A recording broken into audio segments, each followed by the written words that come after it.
DMP কমিশনারের সঙ্গে police ছাত্র জনতার বৈঠক চলছে মোহাম্মদপুরের সূচনা কমিউনিটি সেন্টারে। সরাসরি চলে যাচ্ছে সেখানে।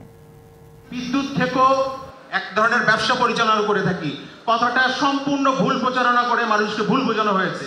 আমরা বৈধভাবে লাইন নিয়ে বাণিজ্যিক আকারে বিল দিয়ে আবাসিকের তুলনায় 2 গুণেরও বেশি টাকা দিয়ে আমরা আমাদের ব্যবসা পরিচালনা করে থাকি, নিয়মিতভাবে সেই টাকাগুলো দিয়ে থাকি। তাহলে আমরা কিভাবে অবৈধ হই? যদি বিদ্যুতের ঘাটতি হয়ে থাকে তাহলে প্রোডাক্টের চাহিদা থাকলে প্রোডাক্টের উৎপাদন বাড়ান, সদস্য বা যারা ক্রেতা আছে তাদেরকে কমানোর চেষ্টা করবেন না।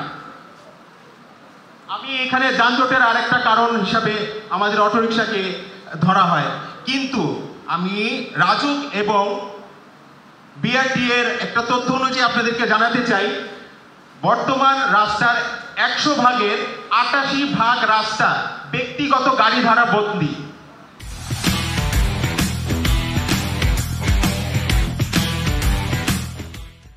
মাত্র 12% রাস্তা আমরা 96 ভাগ লোক ব্যবহার করতে পারি।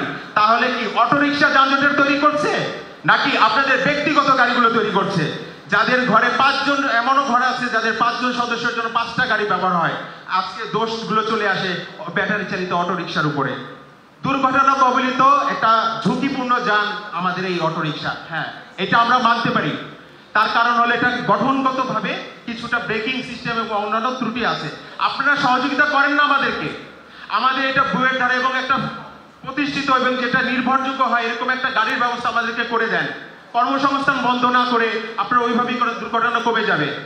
আজকে যেখানে অন্যান্য যানবাহনের মাধ্যমে প্রতি বছর গড়ে 7000 প্রাণহানি হয়, সেখানে গত 1 বছরে আমাদের এই অটোরিকশার প্রাণহানি মাত্র 13 জনের।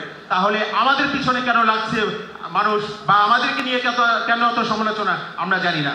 অবৈধ বলা হচ্ছে আমাদেরকে, আমরা অবৈধভাবে তো কোনো কিছু আনি নাই।